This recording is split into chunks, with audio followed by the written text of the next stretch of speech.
MP అభ్యర్థి అంటే చాలా పెద్దగా ఉంటారు. ఆ! అది ఇది అనుకున్నాను. కానీ చాలా సింపుల్‌గా ఉన్నారు. చాలా చిన్న వయసులో ఉన్నారు. అంటే మా టీడీపీ పార్టీ యంగ్‌స్టర్స్‌ని బాగా ఇది చేస్తున్నారు. హ్మ్. ఎంకరేజ్ చేస్తున్నారు. ప్లస్ యంగ్‌స్టర్స్ అయితే ఇంకా కొంచెం స్పీడ్‌గా పరిగెత్తి పనులు కూడా ఫాస్ట్‌గా చేస్తారు కదా! హ్మ్.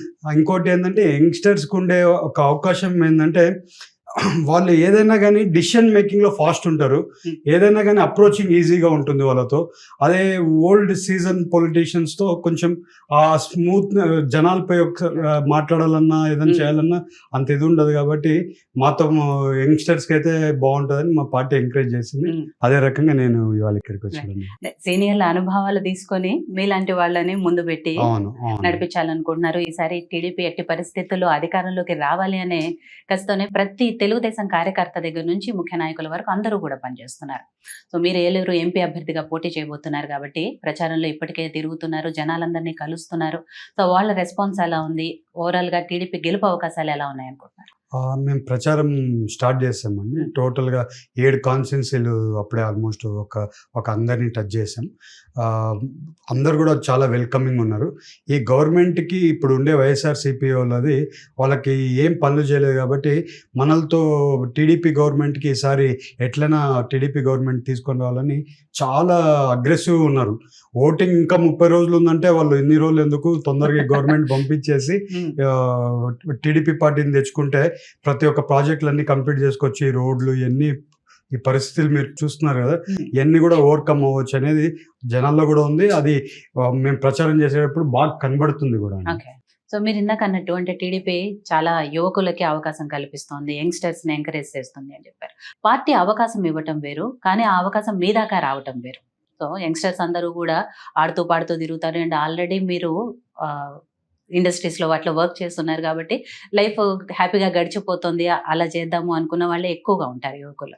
కానీ మీరు అలా కాకుండా రాజకీయాల్లోకి రావాలి, ప్రజాసేవ చేయాలి అనేది ఎందుకొచ్చింది? ఆఫ్‌కోర్స్ మీ ఫాదరు రాజకీయాల్లోనే ఉన్నారు గాబట్టి దాని ద్వారానే మీకు ఆ ఆలోచనొచ్చిందా? లేదు మీకు పర్సనల్‌గా ఇంట్రెస్ట్ ఉందా? ఏం జరిగింది? లేదండి.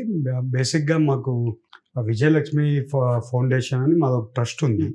ఆ ట్రస్ట్‌తో చాలా కార్యక్రమాలు చేస్తున్నాం. అట్లనే మా సొంత విలేజ్ దత్తత తీసుకొని టోటల్ విలేజ్‌ని డెవలప్ చేసాం. ఇవాళ హ్మ్. చూస్తే చిన్న విలేజ్ అయినా కూడా సిటీలా ఉంటది ఇప్పుడు. హ్మ్. సో, అలాగా చాలా కార్యక్రమాలు వాటర్ సప్లై అయినా గానియండి, ఎవ్రీ సండే భోజనాలు చేయడం అయినా గానియండి, అలాగే యువతకి కూడా మా కంపెనీలో చాలా మందికి ఉద్యోగాలు కూడా ఇచ్చాం. హ్మ్. చాలా మందికి ఉద్యోగాలు చేస్తున్నారు యువత గూడా. అలాగే వేరే కార్యక్రమాలు చాలా వరకు చేస్తున్నాం.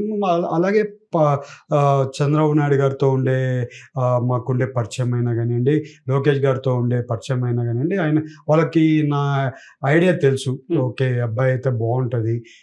ఇంట్రెస్ట్ ఉంది అబ్బాయికని ఒకరోజు పిలిచి మాట్లాడితే పాలిటిక్స్‌లోకి ఇంట్రెస్ట్ ఉందా అని అడిగితే, ఇంట్రెస్టే అండి. మా నాకు సేవ చేయడం ఇంట్రెస్టే. హ్మ్. అట్లా మా సీఎస్ఆర్ యాక్టివిటీస్ ఉంటాయి. చాలా వరకు సీఎస్ఆర్ యాక్టివిటీస్ కూడా చాలా చేస్తుంటాం. ఆ రకంగా నన్ను ఐడెంటిఫై చేసి పిలిచి, "సారే ఈసారి ఏలూరు చెయ్యి బావుంటది. హ్మ్. నువ్వు వెళ్ళు అక్కడైతే నువ్వైతే న్యాయం చేయగలుగుతావు" అంటే, "సరే సార్ మీరెక్కడ చెప్తే అక్కడండి" అని ఏలూరుకి రావడం జరిగింది. సో, మీరిందాకన్న ఆ విజయలక్ష్మి ఫౌండేషన్ గానివ్వండి, లేకపోతే మిగిలిన మీ సేవా సంస్థలేవైతే ఉన్నాయో వాటి ద్వారా మీరు చేస్తున్న ఈ సేవా కార్యక్రమాలన్నిటితో ఓ శ్రీమంతుడు అనే పేరొచ్చింది మీకు. ఓ గ్రామాన్ని దత్తత తీసుకొని దాన్ని డెవలప్ చేయటం గానివ్వండి, మిగతా అన్నిట్లో గూడా. ఎవరికి ఆపదుంది అంటూ మీ దగ్గరకొచ్చినా గూడా లేదు, కాదు అనకుండా పంపిస్తారు. నేనన్నట్టుగా శ్రీమంతుడు. ఇదంతా టైటిల్ ఎలా వచ్చింది? అంటే కుటుంబం నుంచి మొదటి నుంచి అవి చూస్తూ పెరిగారా? నాన్నగారి దగ్గర నుంచి వచ్చిందా? చదువుకున్నది స్కూల్లోనివన్నీ నేర్పించారా? అంటే నేను యాక్చువల్లీ స్కూల్ డేస్‌లో గూడా స్కూల్ కెప్టెన్ ఉండేటోడిని. హ్మ్. కాలేజ్ డేస్‌లలో గూడా ఒక యూనిటీగా అందరిని ఇది జేసి ఏదైనా అవసరం ఉన్నా, ఏదన్నా మా మా స్టూడెంట్స్ అందరిని ఇది జేసేటోడిని. అలాగే మా ఈ శ్రీమంతుడు ఇయన్నీ ఏం కాదని నేను బిజినెస్ చేసేటోడిని బానే. హ్మ్. ఎప్పుడు బిజినెస్‌లో ఎంత అవకాశం వచ్చినా గివ్ బ్యాక్ టు సొసైటీ అనేది ఒక ఇంట్రెస్టు. హ్మ్. ఎందుకంటే ఎక్కడో చిన్న ఫ్యామిలీ నుంచి వచ్చినోళ్ళము. ఆహ్, నాకిప్పుడు గూడా గుర్తు మన ఆర్టీసీ బస్సుల మీద సీట్లు దొరకకపోతే పైన ఎక్కి పోయిన రోజులున్నాయి. ఆ! అలాగే మా అమ్మమ్మ ఊర్లకెళ్ళినా, ఎక్కడికెళ్ళినా గూడా ఒక జత బట్టలు కొనియాలంటే మాకు ఎంతో ఇబ్బందిగా ఉండేది వాళ్ళకి. హ్మ్. అలాంటిది ఆళ్ళకేం పండితే ఆ పండిన వంటతోనే తినాలి వాళ్ళు. చాలా కష్టంగా ఉండేది. ఆవులు ఉండేటి, ఆవులతోనే జరిగేది లైఫ్ వాళ్ళది.